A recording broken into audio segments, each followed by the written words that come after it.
series called Agriculture Roundup with Dr. Ashok Gulati. In the first episode of it, I'm going to talk to him about the interim budget that Ms. Nirmala Sitharaman, the Finance Minister, has just presented on February 1. Dr. Gulati, let's talk in this first episode of Agriculture Roundup with Dr. Ashok Gulati on the union budget, the interim budget that Ms. Nirmala Sitharaman has just presented yesterday.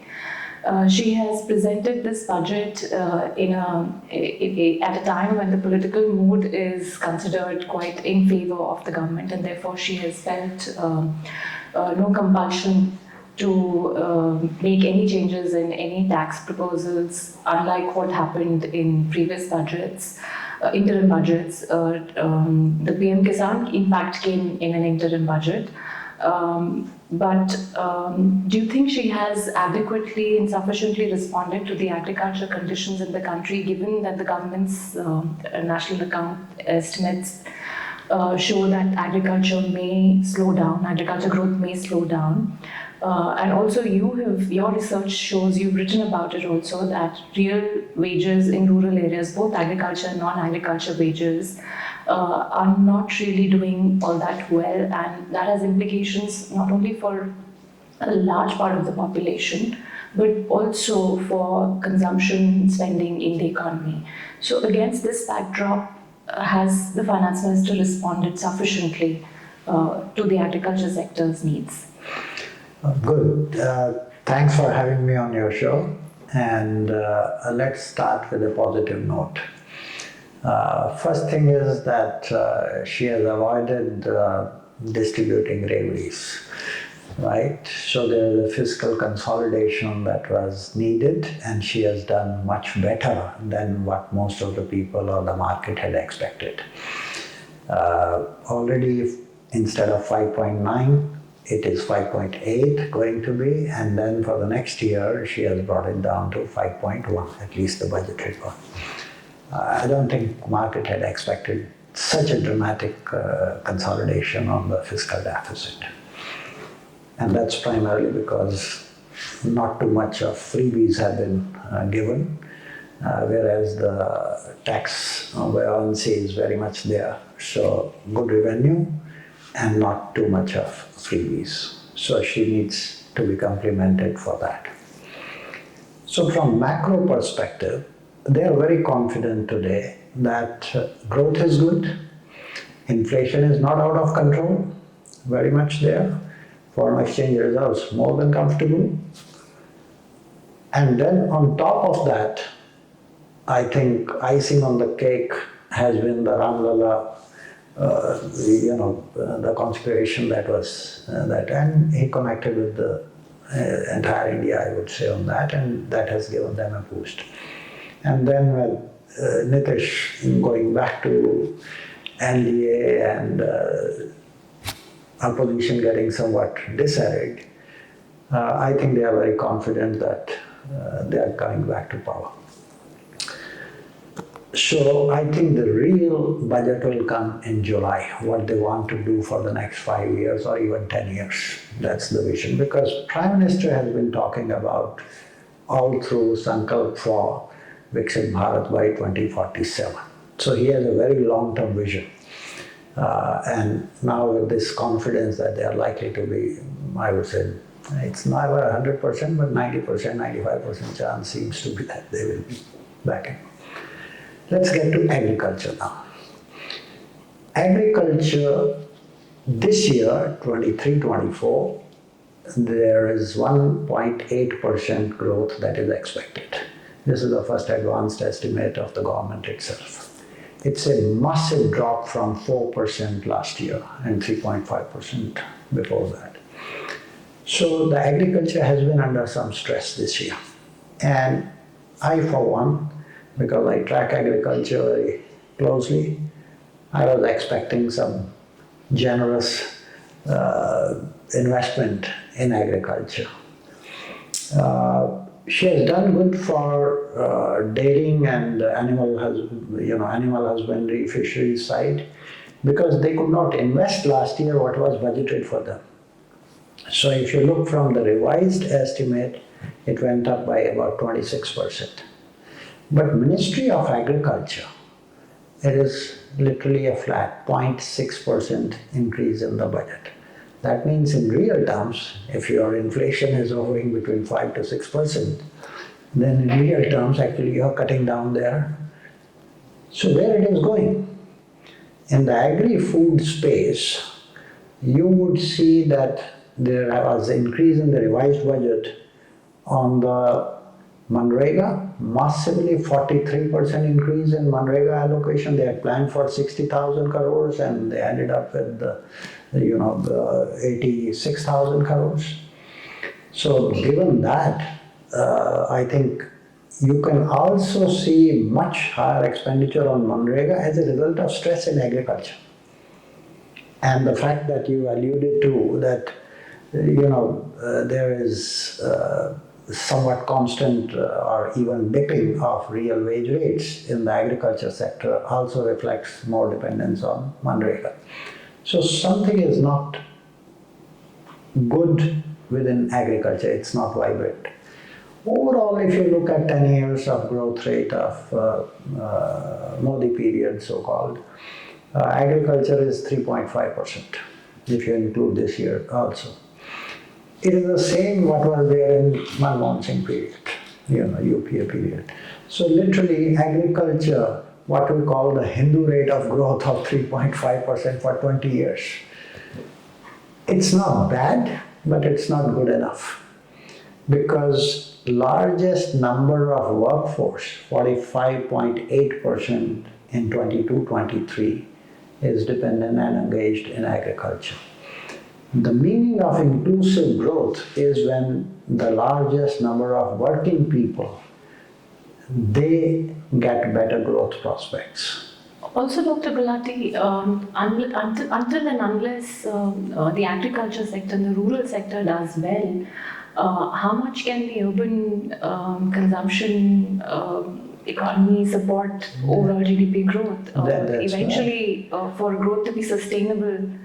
Last 3 years, especially after COVID, it is a game of government capital expenditure.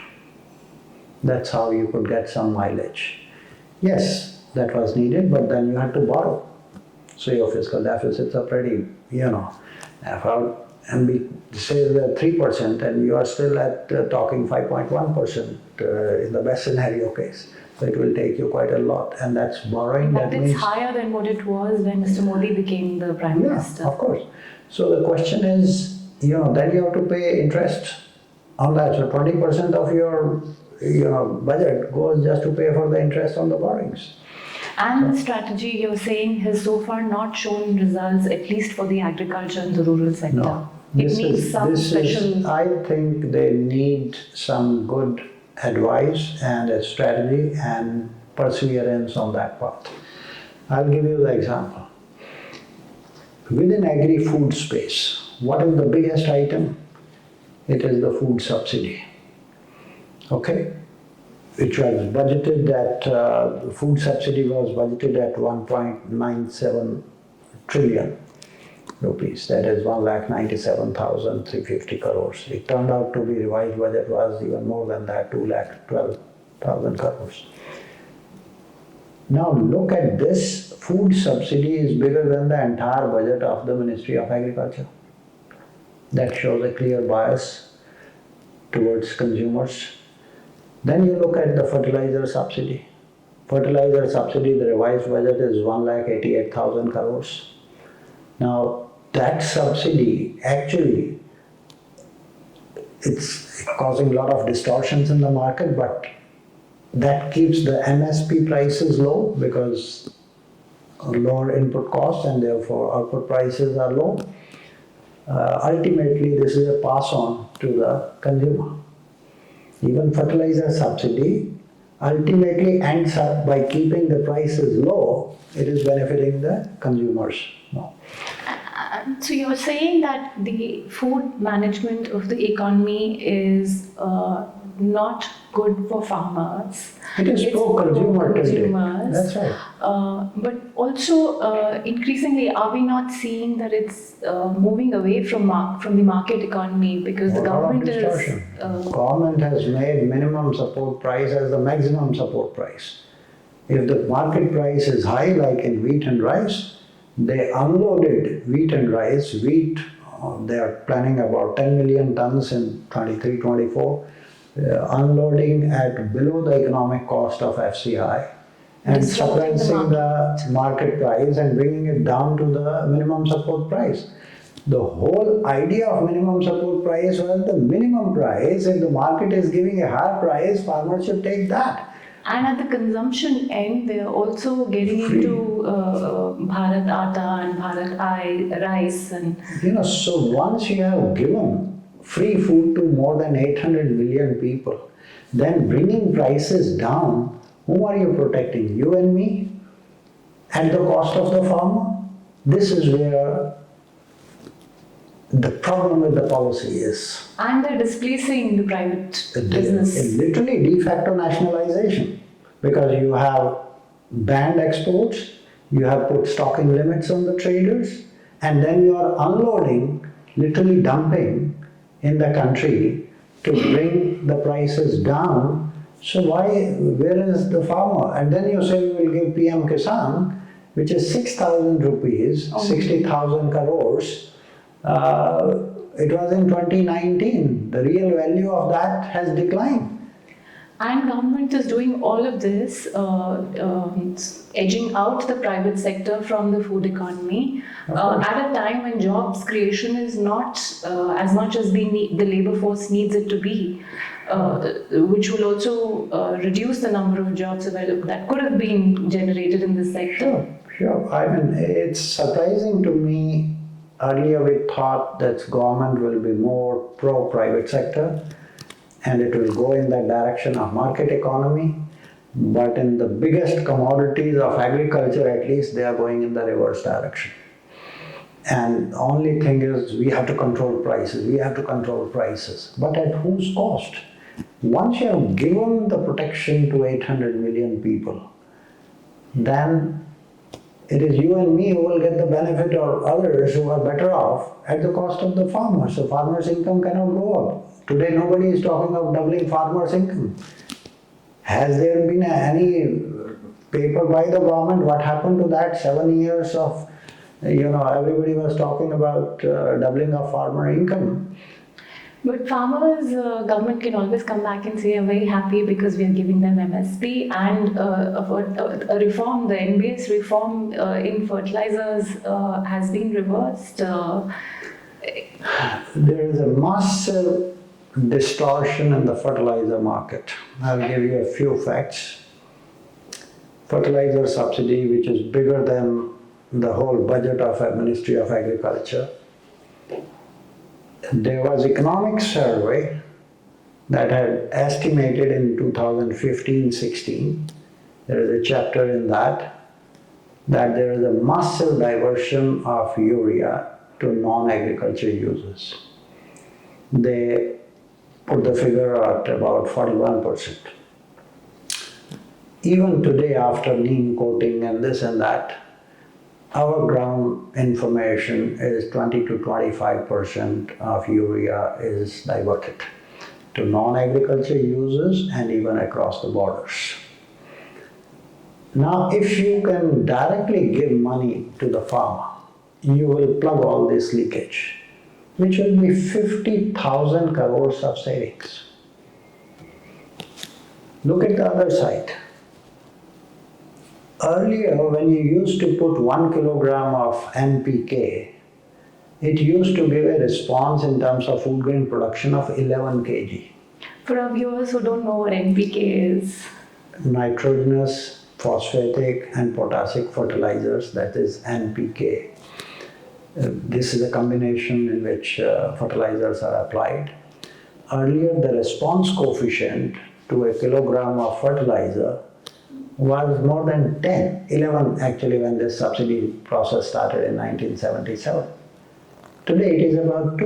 1 kilogram of fertilizer will give you only 2 kilograms of. Then there is massive diversion.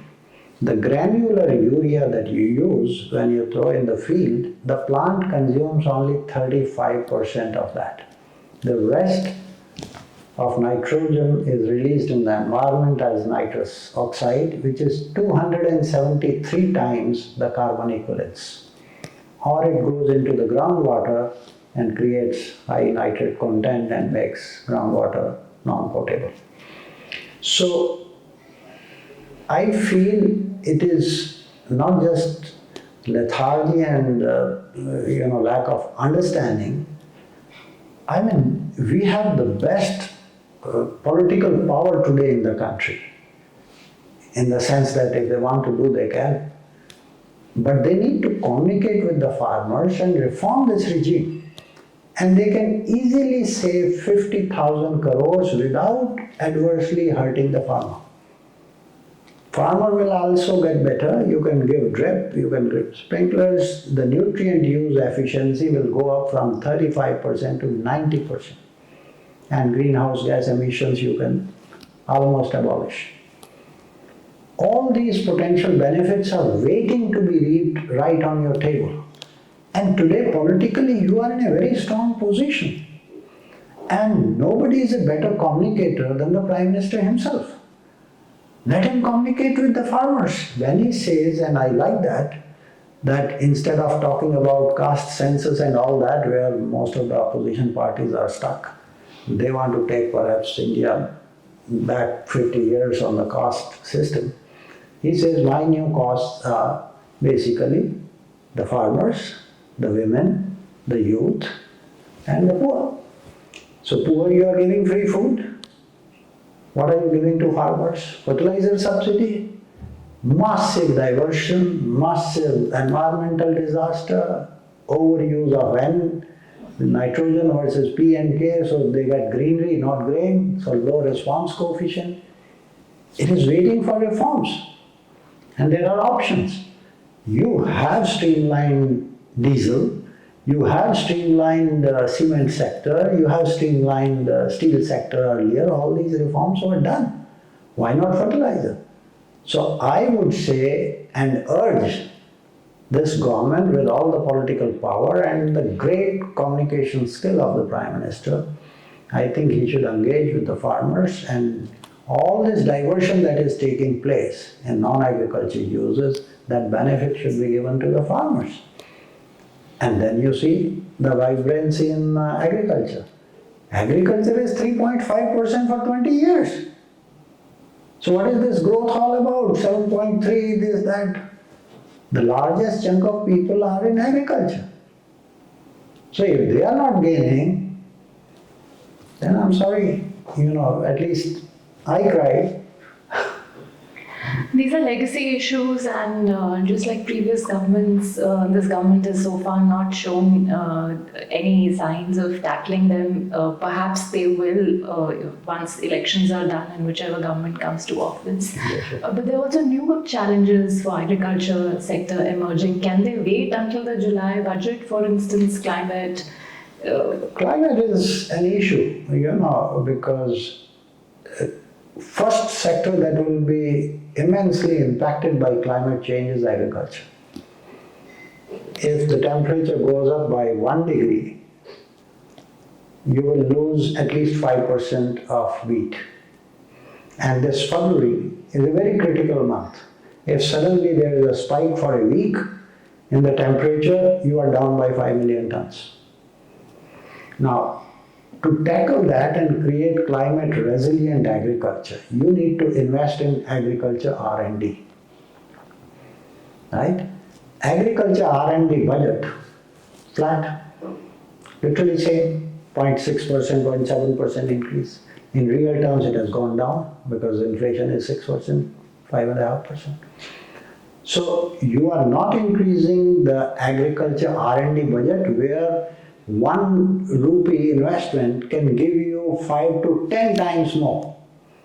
But you are spending, billions of dollars, 27 billion on fertilizer subsidy. So this is where the contrast is. Agriculture R&D is the most potent source to give you food security and even nutrition security. I would say first thing you should do save at least 20,000 crores from fertilizer subsidy, which you can easily do. Put that entire thing in agriculture R&D, and this country's agriculture will be flying. Because we need, our productivity levels are still in most of the commodities below global averages and way below China. And China's holding size is smaller than ours. Their total gross crop area is less than ours, but their agriculture production is more than double of ours. So those who say it can't be done on small farmers, they have no clue about agriculture. And you're saying the reason is that our agriculture policy aren't in tune with the requirement. China doesn't give fertilizer subsidy the way we are giving. They have an aggregate input support. And they give on per hectare basis, per mu basis, their unit is mu. And they give that. And they gave 2 years back about $22 billion of subsidy to their farmers. But not the way we are giving. We are also giving $27 billion of fertilizer subsidy. But through a price approach which is distortive and creating all environmental mess and not giving you the bang for your buck. What a waste of resources. It's terrible. You make a compelling case, Dr. Gulati, for a complete overhaul of India's agriculture policy, which if it's done, it needs to be done quickly, and if it's done, it's going to probably release a lot more productivity increase in the economy, creating new consumption power. Lesser environmental damage and higher productivity. What more you want? And more resources at your disposal. I can give you in writing 50,000 crores you can save by reforming fertilizer subsidy regime. Farmer will not be impacted, he will gain. So you are compensating the farmer in advance. Because then you have to raise the prices of NP, free up the prices. But farmers will be fully compensated. If you had made the budget, would you have focused on this rather than capex? The strategy for using more and more capital expenditure on infrastructure? I have no problem on the capex side because I mean in terms of what gives better returns. But those are heavy capital investments. Are they generating enough employment for the people in the rural areas? They are generating good employment for engineers and contractors and all the big machines. Because what is happening? Big highways, वो टोकरी वाला जमाना तो गया. All the big machines come. How many people you need for that? Airports, double कर दिए. Who is constructing those airports? Is that the rural? I would submit, if you have to create employment, productive employment, not the Manrega employment, PM Awas Yojana. They gave enough money, but the revised budget showed they were way below, they did not spend. So now 70% increase. It's the same what was the budgeted amount in 23-24.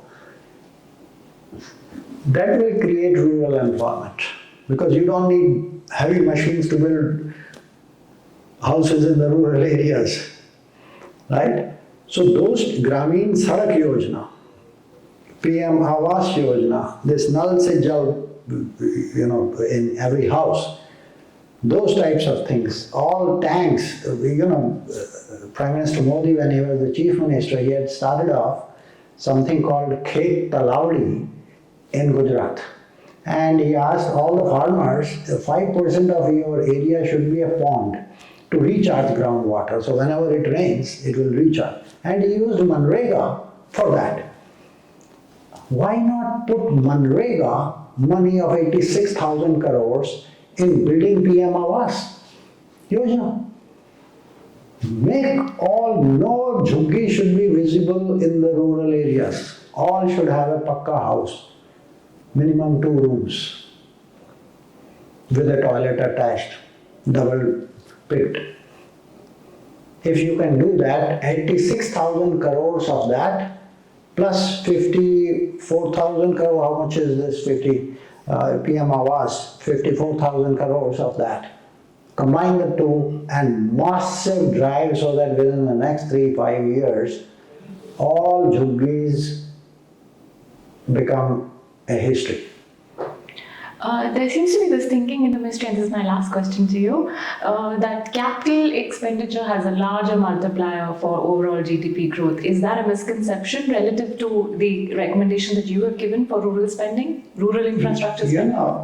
It depends upon whose growth.